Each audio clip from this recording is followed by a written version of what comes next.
A partir de agora você vai ouvir pela Web Rádio SINC-CT Clique Jornal. Clique Jornal.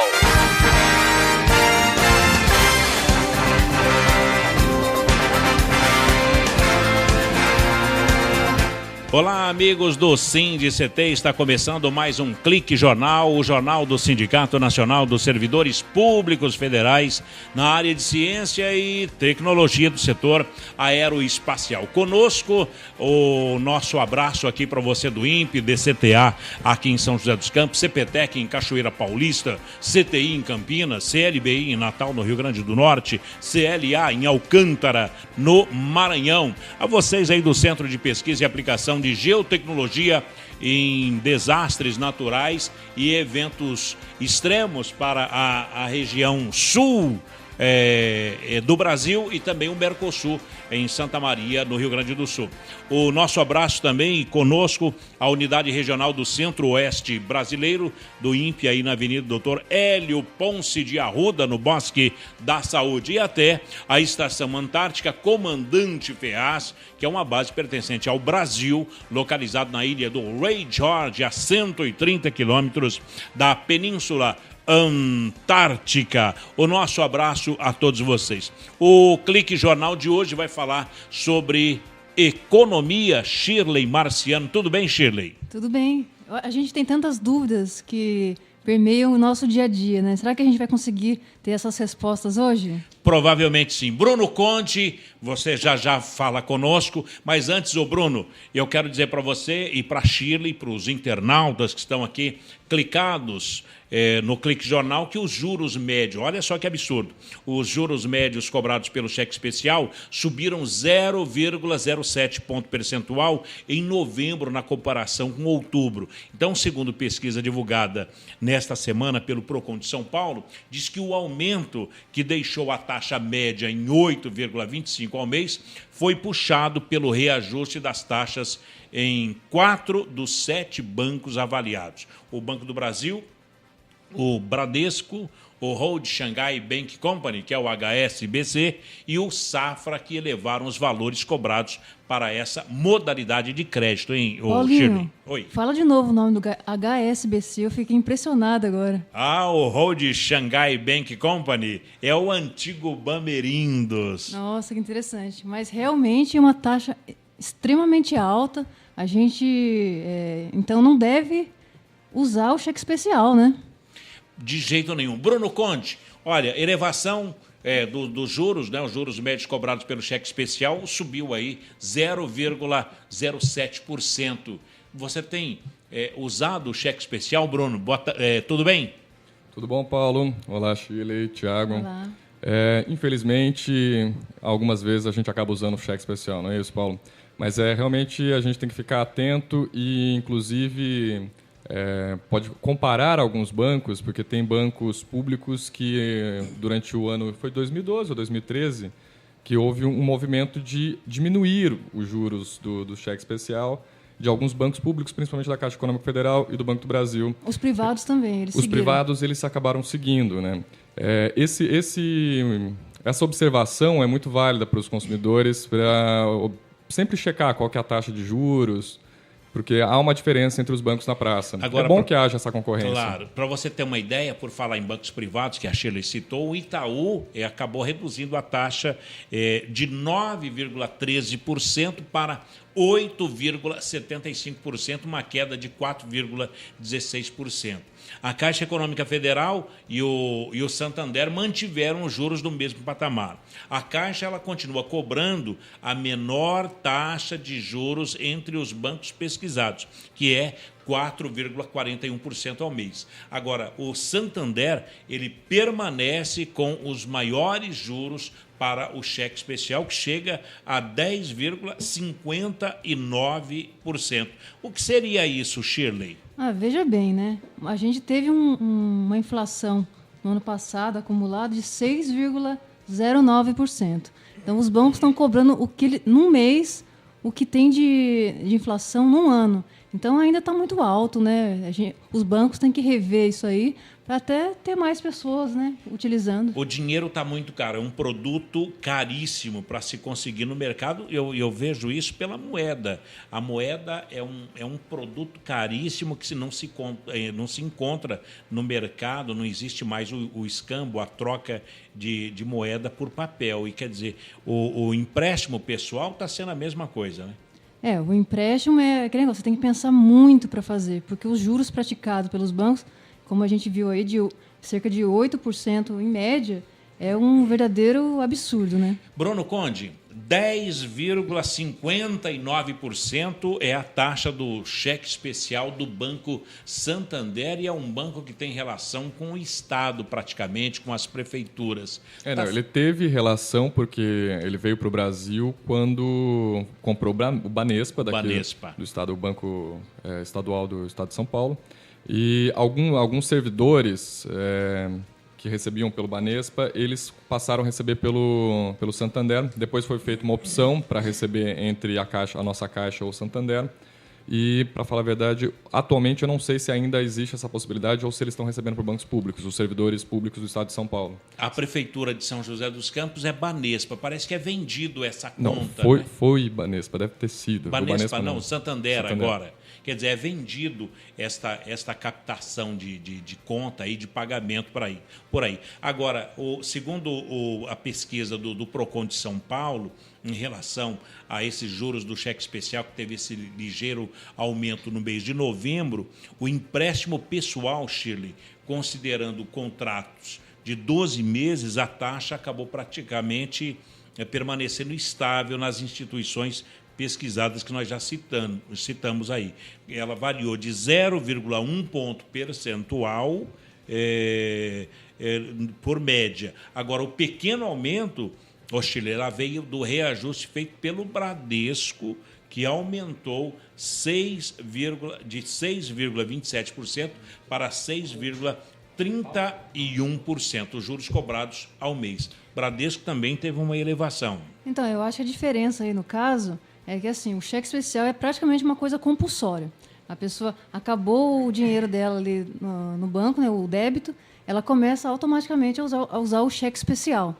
Então, agora, a questão do empréstimo, a pessoa ela tem que partir de uma vontade dela de ir lá no banco e fazer o empréstimo. Aí ela vai pensar um pouquinho mais na questão dos juros. Bom, a taxa média para o empréstimo pessoal está entre 5,28%. A Caixa Econômica continua cobrando a menor taxa para essa forma de crédito, que é 3,51%. E o Bradesco, a maior taxa, que é 6,31%.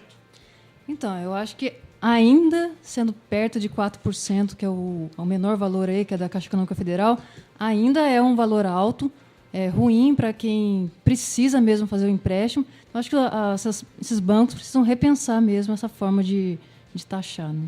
Bruno, agora, por conta disso, o governo está querendo estimular a participação do investidor estrangeiro no mercado privado de investimentos e em infraestrutura, isso a longo prazo.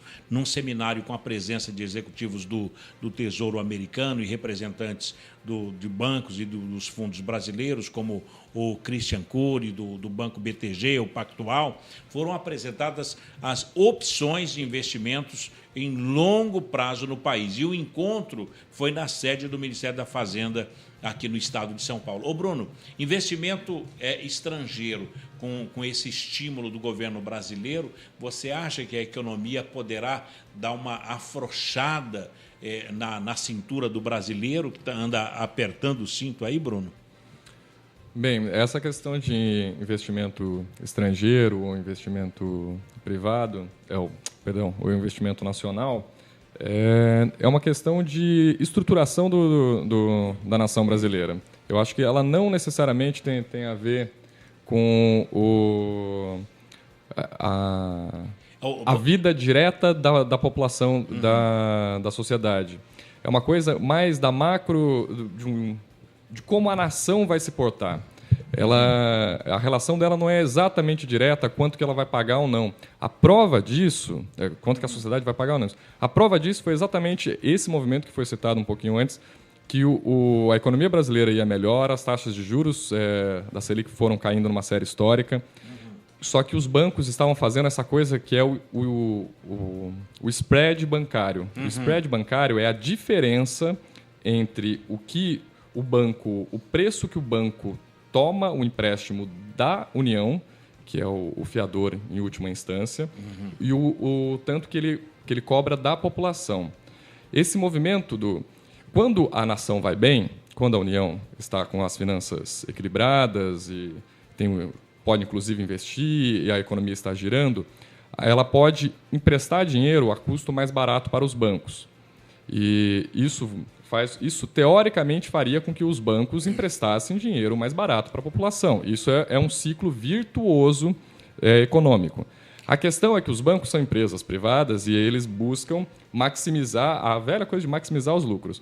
Então, eles estavam tomando dinheiro mais barato emprestado da população, mesmo com esse volume de investimentos aumentando, com a economia brasileira num estado muito melhor.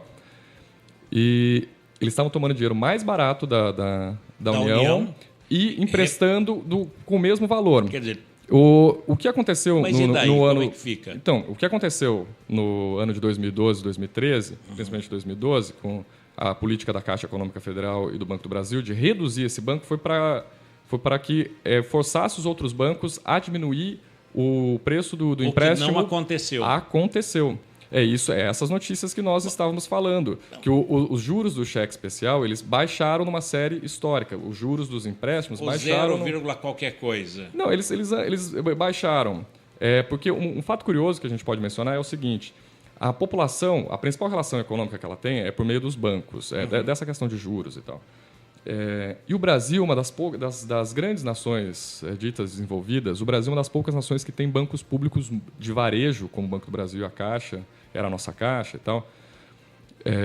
Tem bancos públicos de varejo. Os Estados Unidos não tem, a Europa tem muito pouco. Isso significa que o governo ele tem poder de negociação com os bancos privados. Ele pode atender a população diretamente. Isso é uma vantagem da nação brasileira, que ele tem essa possibilidade. O capital privado dos bancos não é totalmente controlado por grupos privados. O governo pode tomar atitudes também. Agora, nesse detalhe da economia, onde o governo, nesse encontro, está apresentando essas opções de investimento em investidores estrangeiros, parece até que o secretário de Assuntos Internacionais do Ministério da Fazenda, o Carlos Márcio Bicalho, ele dizia que o governo ele quer fomentar esse mercado, já que a tendência é de que a taxa de juros básica, que é a Selic, que mede tudo isso aí, possa cair a longo prazo. O que você imagina? Perdão, Paulo. Bom, o Márcio Bicalho, ele diz que o governo ele quer fomentar esse mercado, trazer investimentos estrangeiros para cá, já que a tendência é de que a taxa de juros básica, que é a Selic, ela caia a longo prazo. Seria uma boa opção para o Brasil? Bem, eu acho que a taxa de juros base, que é o quanto que o governo garante que vai pagar nos seus futuros, ele empresta para a população, ou por meio do BNDES, ou para empresas, ou emite títulos. Isso é o quanto o governo se compromete a pagar futuramente quando receber esse dinheiro de volta. Bom, então, nesse caso, daqui a pouquinho, depois dos nossos institucionais, vamos buscar a posição do BNDES, que vai ser o grande parceiro. Vai trazer o investimento estrangeiro para cá e aí vai buscar o dinheiro daqui mesmo, que é o do BNDES, que vai estimular esse tipo de investimento, o investimento estrangeiro. Vamos saber, é um investimento externo com dinheiro interno. Já, com a Shirley Marciano e o Bruno Conde, aqui no Clique Jornal. Hoje, Clique Jornal Economia. Um instante só.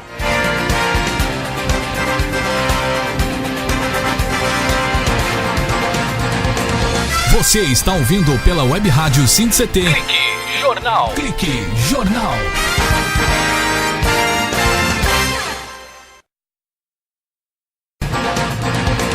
Você está ouvindo pela Web Rádio SINDI-CT. Clique Jornal. Clique Jornal.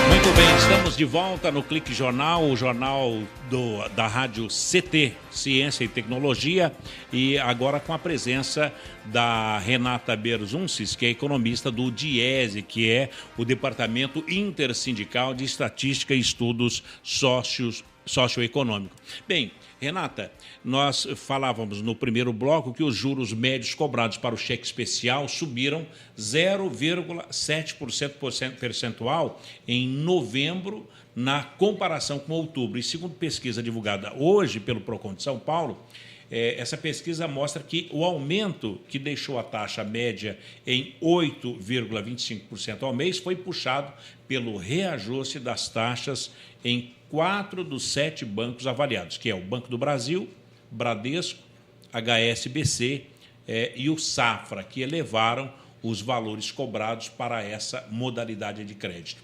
O aumento do juro do cheque especial, ele mexe diretamente na economia do lar da pessoa, do dia a dia do cidadão? Boa tarde. Boa Quero tarde. agradecer aqui o convite ao DIESE. E, não, realmente, a resposta é sim. Os juros é o preço do dinheiro. Né? Então, quanto vale o dinheiro? É o preço que a gente paga por ele. Esse preço é os juros. As famílias, hoje a gente tem um nível de endividamento no Brasil que praticamente 50% das famílias têm dívidas. E dessas dívidas, quando eu digo 50% das famílias têm dívidas, são dívidas que a renda média dessa família, num ano, não é capaz de saldar as obrigações que essa família tem. E exclui dessa dívida a casa própria. O financiamento da casa própria não está participando desse dado que eu estou passando aqui para vocês, de 50% das famílias endividadas. A inadimplência, ela contribui para que o juro aumente ou não? Ela contribui, porque a inadimplência é o risco de quem ofereceu o dinheiro. Quanto maior é o risco, maior é os juros. Então, quando a inadimplência aumenta, os bancos, todo mundo que fornece dinheiro, e a esse preço, que é os juros, tende a aumentar, porque os seus riscos são maiores agora. Então, se a gente olhar para uma família, para uma população de 50% endividada, excluindo desse dado aí a casa própria, o aumento dos juros ele vai embananar demais a vida das famílias que já conta com esse probleminha para resolver. Ô, Renata, agora, você como economista, você cita aí que a casa própria ela não é citada nessa... Ela fica excluída dessa estatística. Então, a inadimplência é muito maior, no caso. Essa amostragem, ela é o quê? 20% a menos do que a realidade? 20%, 30%? Não, o fato da casa própria ela estar excluída dessa estatística é porque a casa própria ela já tem um financiamento bastante longo. E essa estatística, o que ela está medindo? Ela está medindo o estoque da dívida da família em um ano.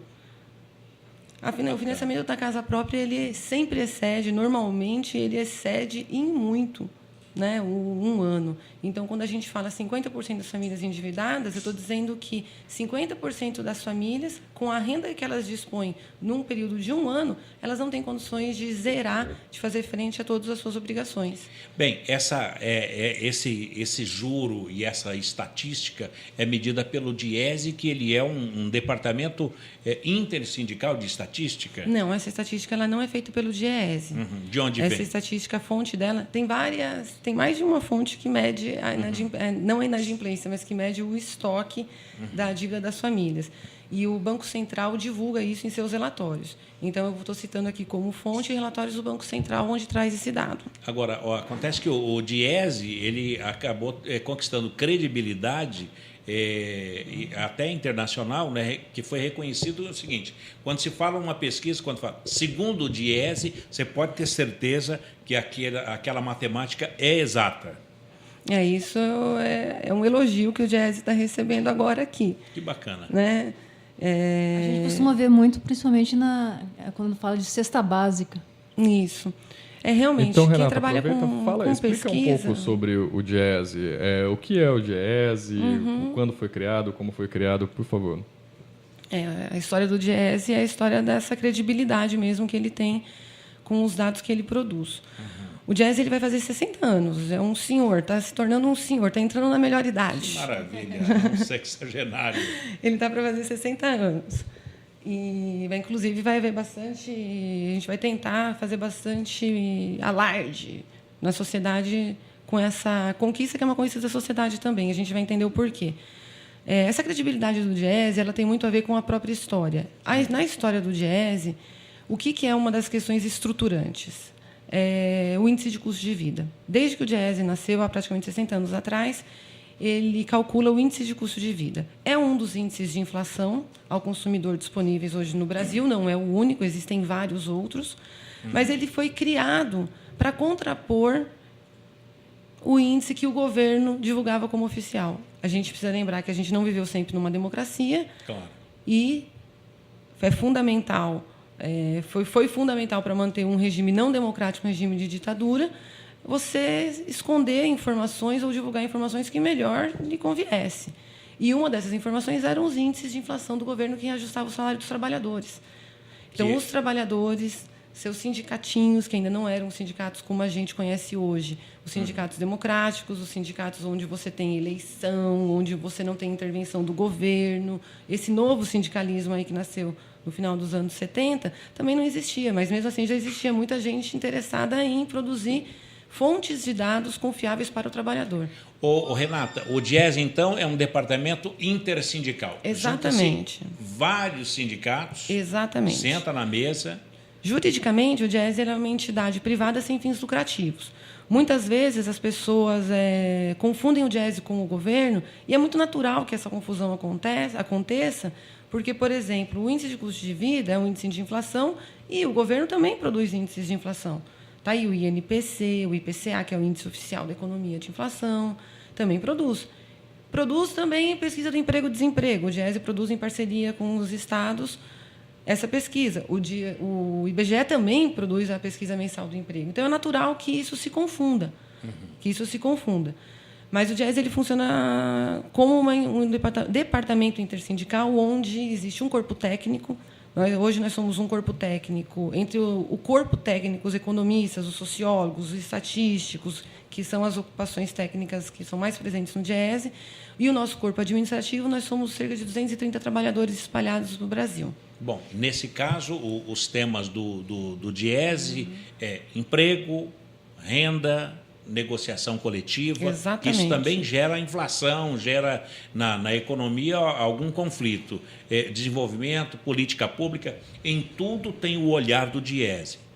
Exatamente. Quem é que dá a diretriz para o trabalho do Diese? Nós temos as pesquisas fixas, que é o índice de custo de vida, nós temos a pesquisa do emprego e desemprego, nós temos a cesta básica, nós temos o salário mínimo necessário, que também é uma pesquisa muito importante. Hoje a gente tem que o salário mínimo necessário para atingir o preceito constitucional, que é garantir a sobrevivência do trabalhador e da sua família, deveria ser mais de R$ 2.700. Bem diferente. Hoje seria o salário, R$ 2.700. Exatamente. O salário mínimo. Salário mínimo necessário. E quem ganha R$ 2.700 hoje deveria ganhar quanto? Quem ganha R$ 2.700 hoje ganha o salário mínimo do Diese, que é o mínimo para manter a si próprio e a sua família. Quem ganha abaixo disso, o salário mínimo oficial é R$ 678. É um valor infimamente inferior. Infimamente inferior foi ótimo, né, para destacar bem. Quer dizer, é uma linha... Né? A Constituição decide, escreve que deve ser instituído um salário mínimo capaz de atender um trabalhador e a sua família, uma família composta de 2 adultos e 2 crianças. Dentro da casa dessa família, deve haver um salário de R$ 2.700. Interessante.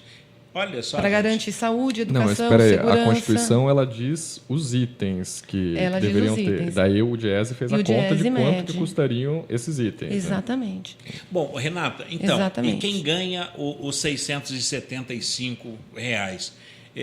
Qual é a visão do Diese para essa família? O que eu queria continuar também dizendo o seguinte... quem é que dá a diretriz do trabalho do Diese? Existe esse corpo técnico, existem essas pesquisas fixas que estruturam o trabalho do Diese, mas no dia a dia, quando o Diese se põe a falar sobre algum assunto, quem é que determina isso? Quem determina isso são os sindicatos, as direções sindicais que participam do DIEESE. Eu ia até fazer uma pergunta sobre isso. Como que a gente qual é a vinculação do sindicato? Por exemplo, como que a gente se aproxima de vocês? Aproxima do DIEESE? É uma filiação? Isso. O DIEESE ele é mantido pelos sindicatos. Existem vários níveis de filiação que os sindicatos fazem ao DIEESE. Eu posso ser sócia, eu posso associar ao meu sindicato, pagar uma mensalidade, eu posso querer mais, e com isso eu tenho uma contrapartida de serviços que o DIEESE oferece. Entendi. Nesse caso... Ou pode, como é aqui o caso na região do Vale do Paraíba, onde os sindicatos dos metalúrgicos de Taubaté e de São José dos Campos têm técnicos que atendem diretamente a ele. E por conta disso, quando é que o DIEESE, a gente sabe que veio para o Vale do Paraíba, agora a região metropolitana, o DIEESE está em São José dos Campos? Hoje, nós temos 2 subseções, 2 presenças do DIEESE no Vale do Paraíba. Tem eu que participo junto ao Sindicato dos Metalúrgicos de São José dos Campos e região, e um outro técnico que fica lotado no Sindicato dos Metalúrgicos de Taubaté e região.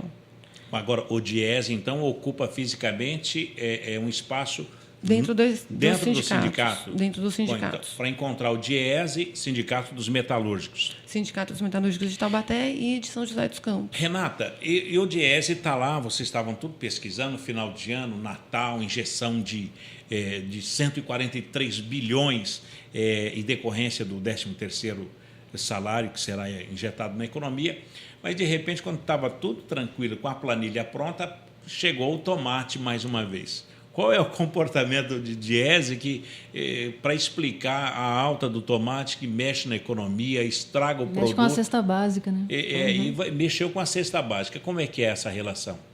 Esse é o ano do tomate, né? Exato. Esse é um ano que o tomate levou a culpa, talvez mais do que merecesse, pela inflação.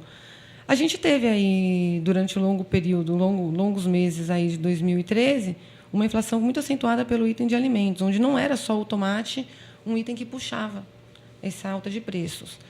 Pelo que ela foi ocasionada, né, a alta de preços dos alimentos? A gente teve quebra de safra nos Estados Unidos, olha só. Que interessante. Olha só, tivemos um mau tempo lá nos Estados Unidos e subiu o preço de vários alimentos. Exatamente. Agora, então, por que quebrou a queda de problema climático nos Estados Unidos? Aí mexeu com o tomate aqui no Brasil? Mexeu com o tomate aqui no Brasil, mexeu com vários preços aqui no Brasil. É que eu digo, né? O tomate, tadinho dele, né? Ele foi um item e realmente ele chegou a subir 80%. Exato. Então, né? A economia pisou no tomate. A economia pisou no tomate. E o remédio que está sendo dado para tirar o pé do tomate não é o que o DIEESE consideraria o mais adequado, que é o aumento da taxa de juros, né? Qualquer respiro da inflação, o governo tem comumente utilizado como uma ferramenta para driblar essa alta de preços, a alta da taxa de juros, o preço básico da economia, o preço básico do dinheiro na economia.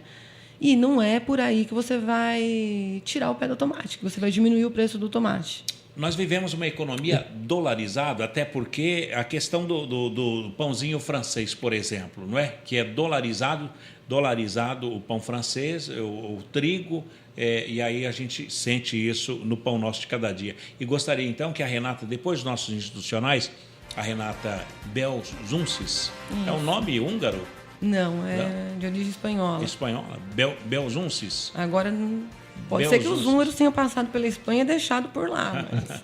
Interessante. Vai falar sobre a questão do trigo e também do DIEESE aqui em São José dos Campos. Um instante só, o Clique Jornal volta já com a economista do DIEESE, Renata Belzuncis.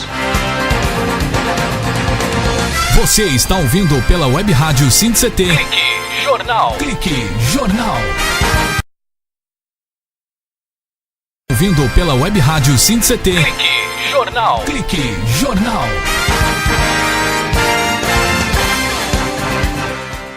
Muito bem, estamos de volta aqui no Clique Jornal, o jornal da Rádio CT, Rádio de Ciência e Tecnologia, a rádio do Sindicato Nacional dos Funcionários Públicos Federais na área de Ciência e Tecnologia. Conosco, falando sobre economia, a economista Renata Belzunces, ela que é do DIESE, aqui em São José dos Campos, que ocupa fisicamente um espaço no Sindicato dos Metalúrgicos, aqui na Praça Maurício Diamante, no centro de São José dos Campos.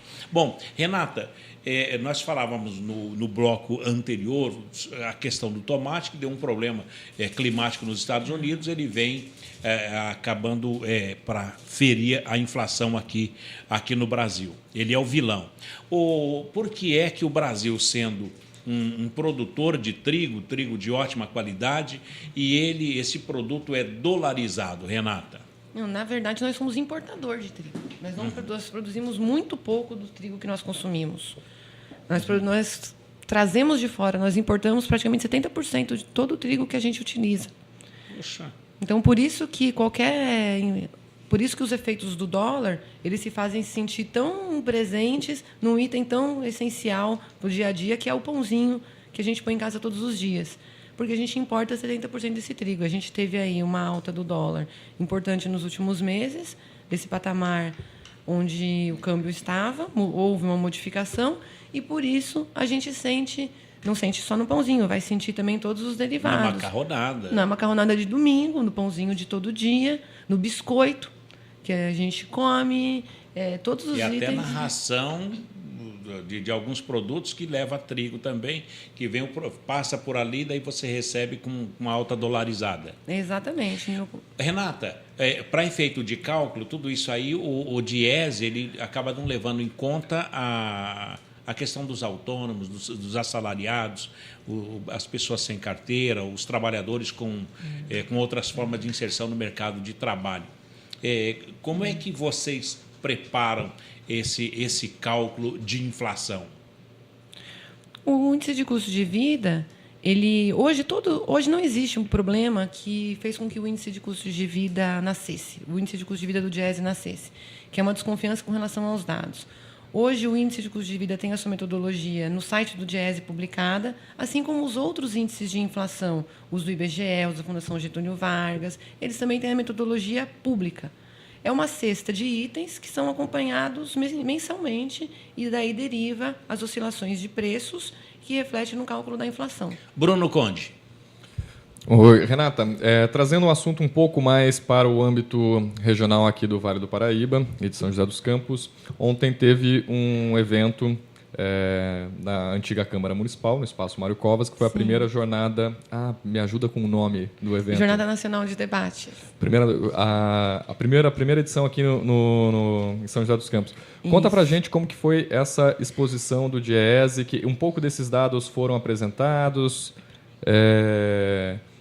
Conta pra gente como que foi organizar esse evento e quem que falou, os conteúdos apresentados lá. Foi, como você falou, Bruno, foi o primeiro evento aqui do DIESE no Vale do Paraíba. A gente está voltando a ter uma inserção aqui no Vale. Já houve, anteriormente, subseção aqui no Sindicato dos Metalúrgicos e foi retomado, coincidentemente, no ano passado, as duas subseções. E, coincidentemente, em 2 sindicatos metalúrgicos. O evento de ontem foi um evento para todos os sindicatos da região. Não era exclusivo aos sindicatos, mas era o principal público. O DIESE veio apresentar um conjunto de informações sobre o Vale do Paraíba, sobre o mercado de trabalho no Vale do Paraíba e também fazer um debate sobre conjuntura nacional. Essa jornada ela nasceu há alguns anos com o objetivo de preparar os sindicatos para a negociação coletiva, para apontar as tendências para a negociação coletiva. Normalmente, ela é feita no início do ano, e era feita só em São Paulo. Em cada estado da federação fazia-se apenas uma jornada. Esse ano, optou-se por criar um cronograma em que várias outras regiões do estado de São Paulo também pudessem ser contempladas. No caso de São José, a RM Vale. Isso. Mas daí se reúne aqui em São José, faz o trabalho e remete para São Paulo? Não, a gente fez uma conversa ontem, o evento foi uma conversa ontem com esses sindicatos. Aconteceu no município de São José dos Campos, poderia ter acontecido em outro município do Vale do Paraíba, mas a ideia é a gente voltar a apresentar o DIEESE para o Vale do Paraíba. Interessante. E um pouco dos conteúdos apresentados, vocês estavam falando sobre a importância econômica, ou o tamanho econômico da cidade de São José dos Campos e da região do Vale do Paraíba, comparativamente ao estado de São Paulo. Conta, afinal, vamos chegar logo nesse assunto. O Vale do Paraíba é uma região rica, é uma região pobre, é uma região normal? Conta pra gente um pouco como que o DIEESE identificou a situação econômica dessa região. Também aproveitar para agradecer a presença do sindicato ontem também no evento, do SINDICT ontem também participou do evento. O Vale do Paraíba é uma região bastante atípica, né? Nós temos uma geografia que está definindo, de certa maneira, define a economia do vale. Você tem o vale propriamente dito, por onde passam os rios da região e onde estão os maiores municípios, e você é cercado pelo litoral e montanhas. Você tem litoral e as duas cadeias de montanhas. Quer dizer, dá para ganhar dinheiro com turismo e com trabalho. É uma região que propõe uma diversificação de saída, natural. Ela é diversificada naturalmente. Mas o que a gente observa quando analisa a região é que ela é bastante desigual. E a maior parte da riqueza da região ela se concentra nos municípios do Vale propriamente dito, e são os municípios onde predomina como atividade econômica a indústria. Citando com exemplo São José dos Campos, Jacareí, Taubaté, Pinda. Exatamente. A Via Dutra seria um dos fatores que contribuíram. Exatamente. A Via Dutra ela proporciona uma logística de valor inestimável para a região. Bom, a Via Dutra aqui está se tornando uma avenida aqui no Vale do Paraíba, né, com lojas comerciais de todos os tipos. Você tem loja de pneus, supermercado, igreja evangélica, serviços, tudo na rodovia Presidente Dutra. Bom, e por falar nessa economia, Renata... Mas só complementando, só complementando, estava procurando aqui o dado. Com relação ao estado de São Paulo, só para a gente entender qual é o tamanho do Vale do Paraíba no estado de São Paulo. Em 2010, é o último dado que a gente tem do PIB regional, né, em valores. Esse PIB regional para o estado de São Paulo, ele alcançou 1.247.595.000.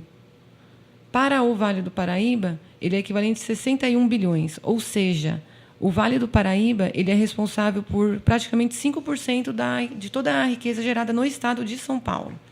A população do Vale do Paraíba ela é também próxima, tem uma participação próxima a essa do PIB. Esse 5% é quanto em milhões? 61 bilhões. Gerados aqui? Foram gerados em 2010 no Vale do Paraíba. Interessante. Esse é o tamanho da economia do Vale. Que maravilha.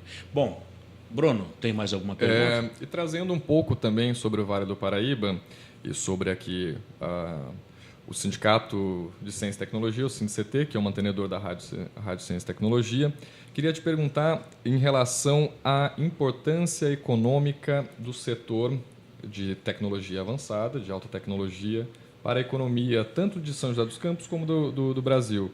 O DIEESE realiza pesquisas nesse sentido? Então, como que você avalia? É um puxador de tecnologia? É um puxador econômico esse investimento em alta tecnologia?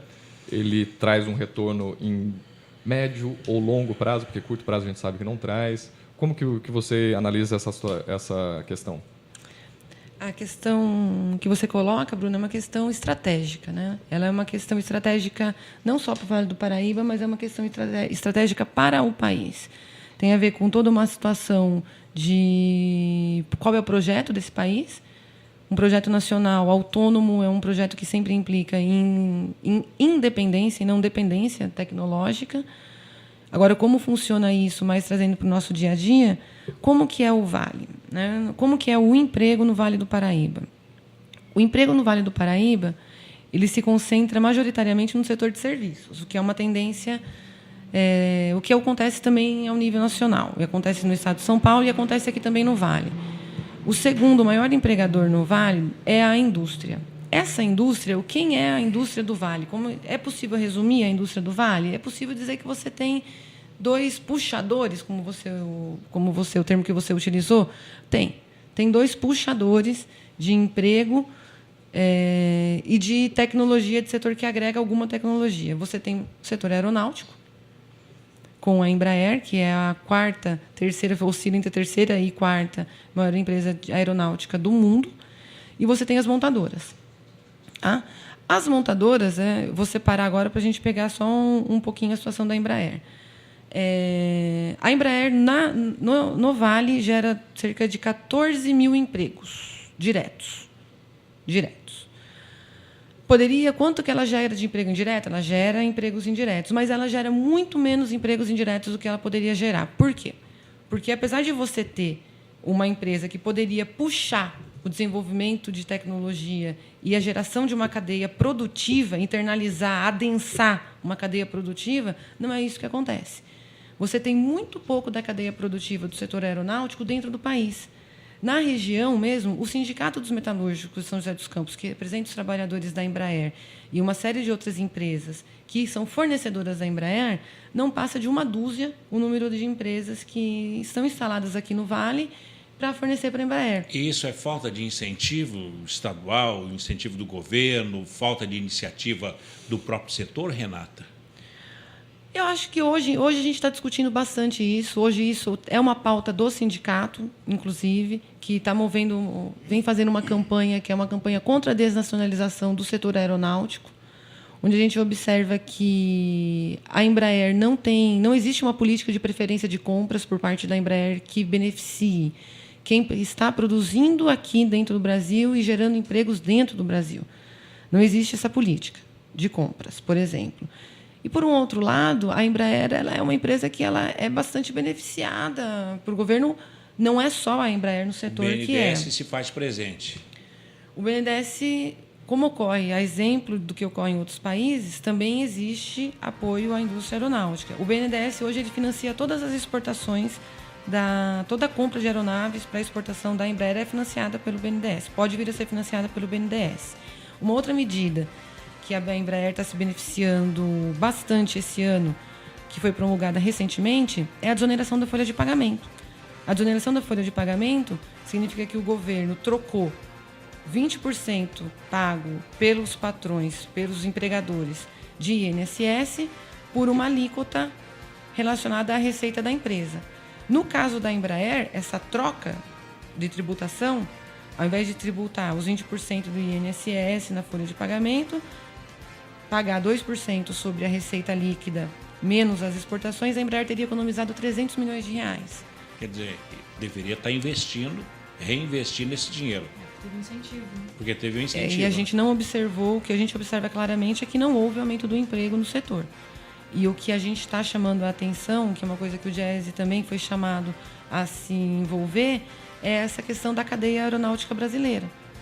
A gente tem uma empresa que é um orgulho nacional, é muitas vezes um cartão de visitas da região, do município de São José, mas isso não se reflete em que a gente tenha a cadeia produtiva do setor internalizada, ou pelo menos boa parte dela, uma maior parte dela internalizada, o que significa ter mais empregos, ter mais possibilidade de gerar tecnologia, de desenvolver vários outros novos projetos, capital, ou como se diz, capital humano, a região é abundante, não falta, mas existe problemas aí que precisam ser equacionados. Bem, então será solucionado agora com a inclusão agora em 2013, de 143 bilhões de reais em decorrência do pagamento do 13º salário, que a gente vai falar daqui a pouquinho, no último bloco, com a Renata Belzunces, economista do Diese aqui em São José dos Campos, para o último bloco, saber como é que vai ser usado esse dinheiro,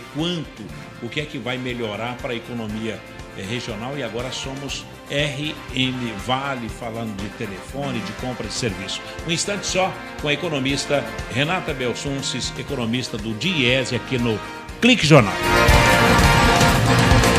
Você está ouvindo pela Web Rádio SINCT. Clique Jornal. Clique Jornal.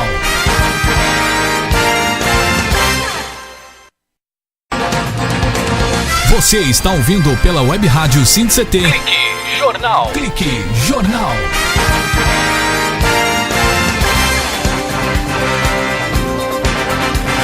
Muito bem, estamos de volta aqui no Clique Jornal e hoje um Clique Jornal muito interessante que é a questão da economia com a economista Renata Belzuncis do Diese aqui em São José dos Campos. Ficou a pergunta para agora, Renata, dos cerca de 82 milhões de brasileiros que devem ser beneficiados pelo pagamento do 13º salário, aproximadamente 30,76 milhões, ou seja, 37,4% do total, são aposentados ou pensionistas da Previdência Social.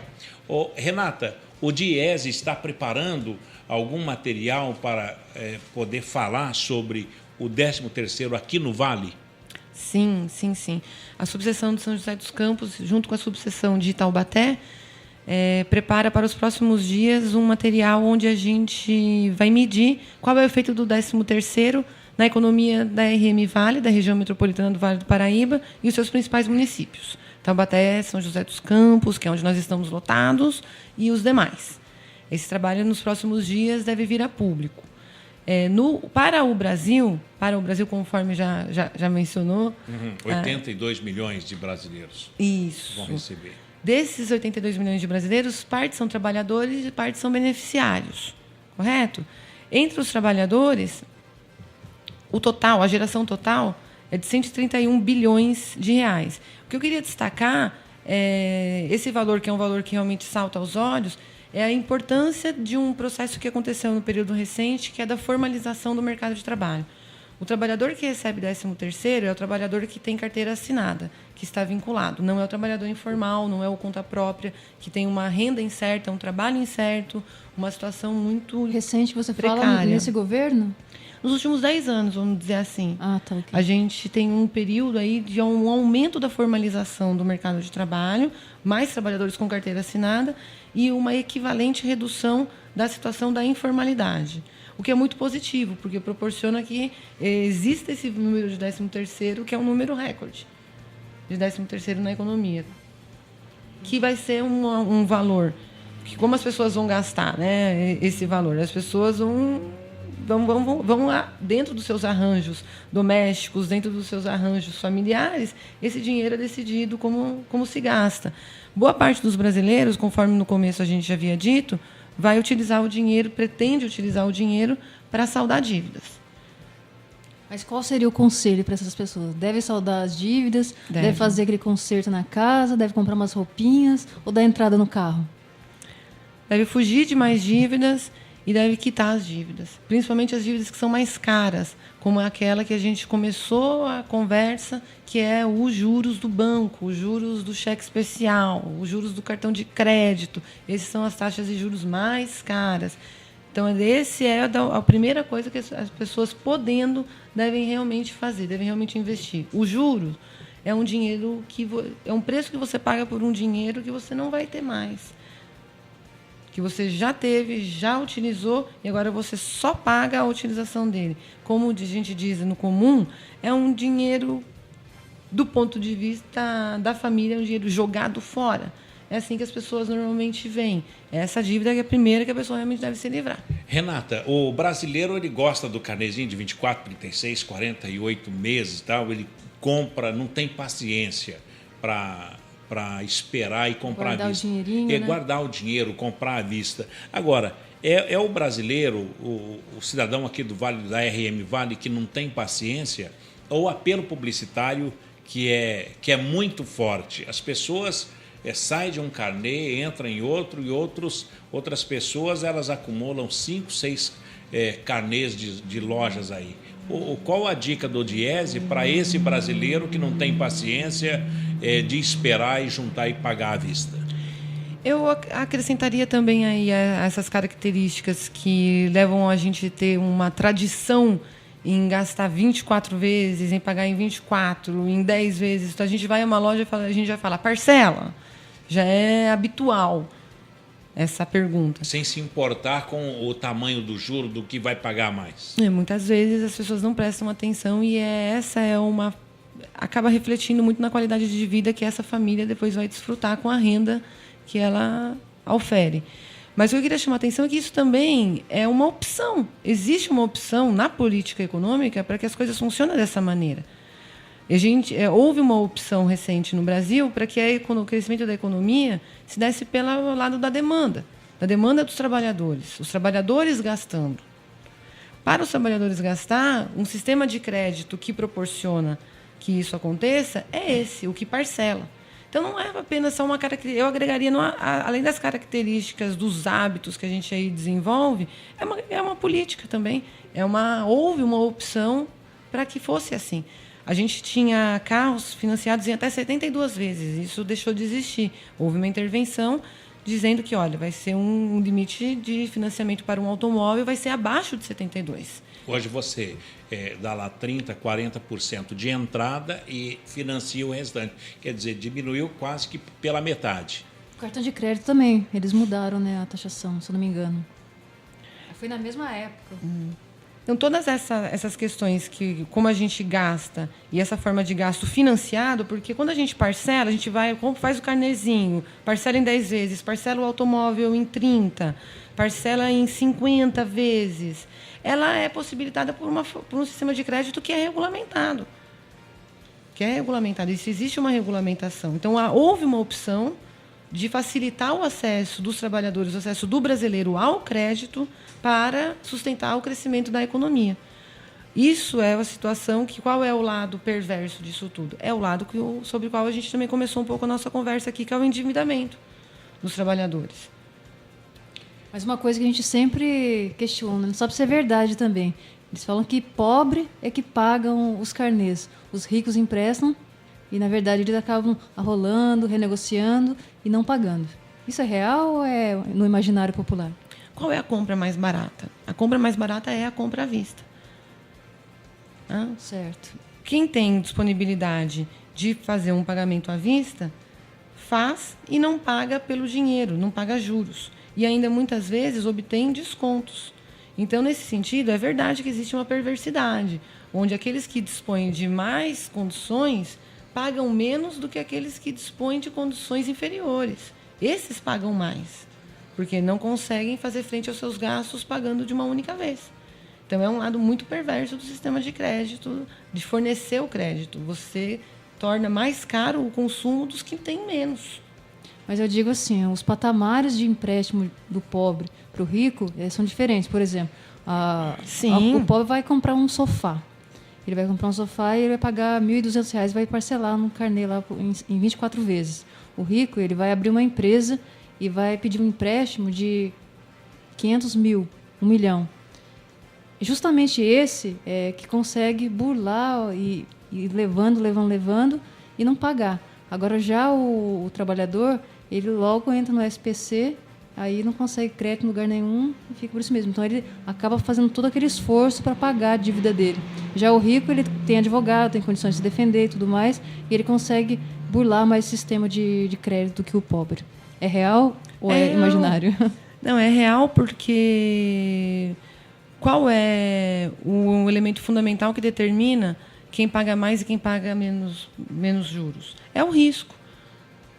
Aquele que menos tem oferece mais riscos de não pagar e de não fazer frente ao compromisso do que aqueles que mais têm. Os mais ricos têm, por exemplo, patrimônio para dar em garantia. Os mais pobres não têm patrimônio para dar em garantia. Então, o dinheiro para o mais pobre fica mais caro do que o dinheiro para o mais rico. Agora, a gente também tem que diferenciar aqui algumas coisas, que é qual é o dinheiro para consumo e o dinheiro para investimento. O dinheiro para investimento ele tem um outro valor mesmo. Por exemplo, a taxa de juros que o BNDES cobra, ela é em torno de 6%.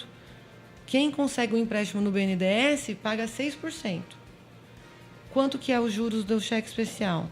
Infinitamente superior a isso, que é o nosso empréstimo. Mas um é para consumo, o outro é para investimento. Renata, a informação que a gente tem aqui é que para o empréstimo pessoal, considerando os contratos de 12 meses, a taxa fica assim, 0,1%, nessa pesquisa que foi apresentada lá em São Paulo. Foi só o aumentozinho que teve. Teve um aumento aí. O pequeno aumento veio de reajuste feito pelo Bradesco, que aumentou 6,27%, já acima do BNDES.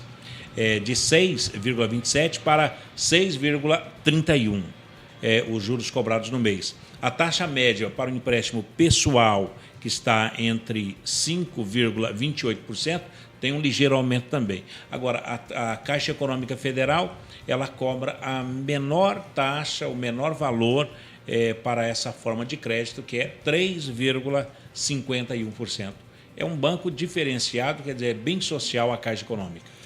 O que a gente está assistindo aí também no período recente é que a gente viu historicamente a taxa de juros diminuiu.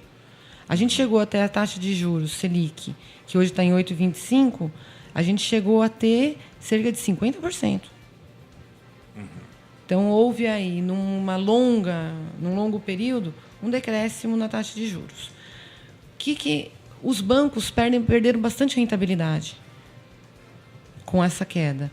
E aí existe um problema agora de como que eles competem e como que eles recompõem as margens que outrora eles já tiveram. Mas não aumentou o número de pessoas acessando? O sistema bancário aumentou o número de pessoas acessando, mas o que dá mais dinheiro para o banco não é necessariamente ter uma base maior de clientes. Esse não é a principal fonte de lucratividade do banco. Não é o número de clientes, mas sim o volume do dinheiro negociado. Seria isso. Como que o banco, basicamente, ele ganha dinheiro e ele perde com essa diminuição da taxa de juros? A taxa de juros é a taxa básica do título do governo. Então, o governo vende um título e paga e se compromete a pagar esse valor que é a taxa Selic. Os bancos são os grandes compradores desse título. Então, como a rentabilidade desse título baixou bastante, baixou muito a rentabilidade dos bancos. Muitas vezes, hoje, as pessoas têm uma experiência de que entrar num banco é um processo traumático. É a porta de vidro, giratória. É um processo hoje traumático entrar no banco. Os bancos, eles informatizam, eles proporcionam uma série de canais de atendimento para o seu consumidor que faz com que evite ao máximo o atendimento presencial, porque isso é custo para o banco. Quer dizer, ele dá uma aula de economia ali, né? Os bancos, eles nos ensinam muito como economizar, e os trabalhadores bancários recentemente fizeram uma greve longa, mais de 20 dias de greve, onde duramente conseguiram um reajuste com um aumento real, que os bancos não estavam sequer oferecendo aumento real para os trabalhadores. Bacana. Renata, para finalizar, Renata Belzuncis, que é economista do Diese aqui em São José dos Campos, uma base em São José e outra em Taubaté, e vai cuidar da RM Vale.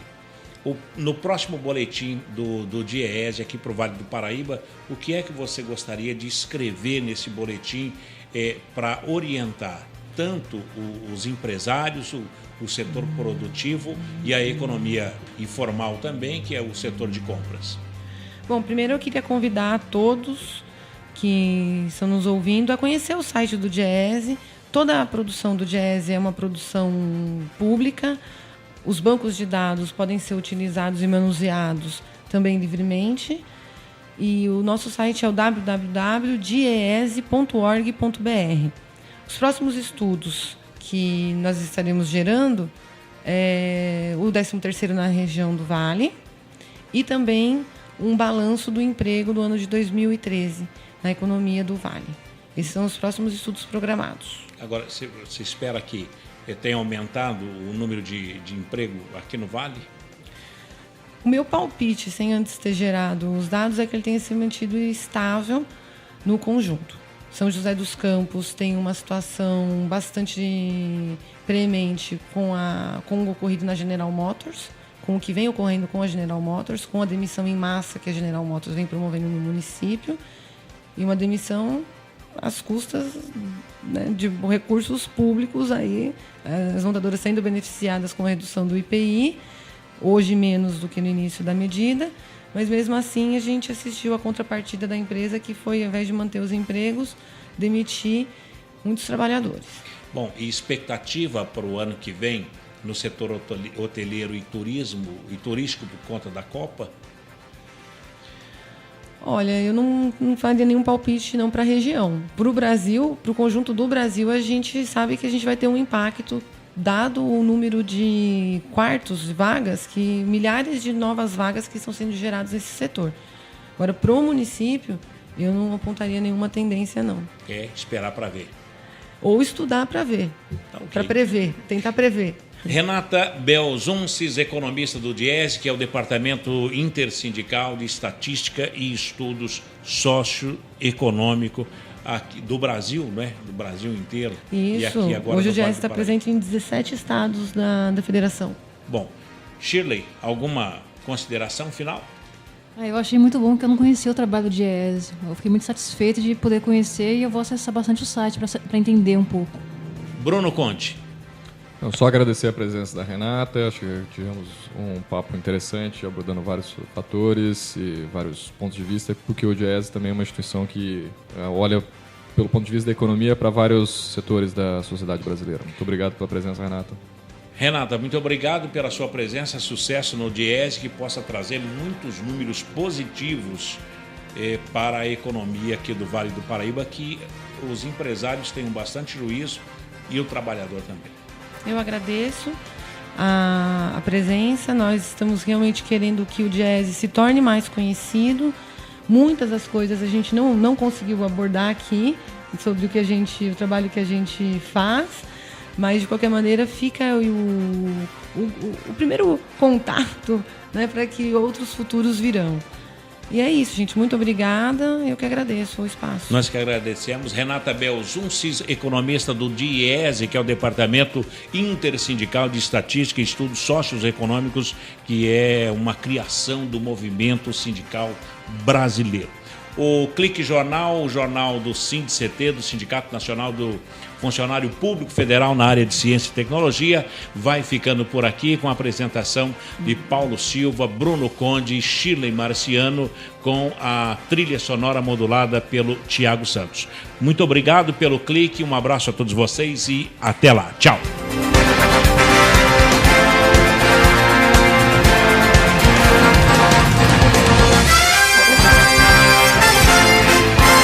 Você ouviu pela Web Rádio SINDCT Clique Jornal. Clique Jornal.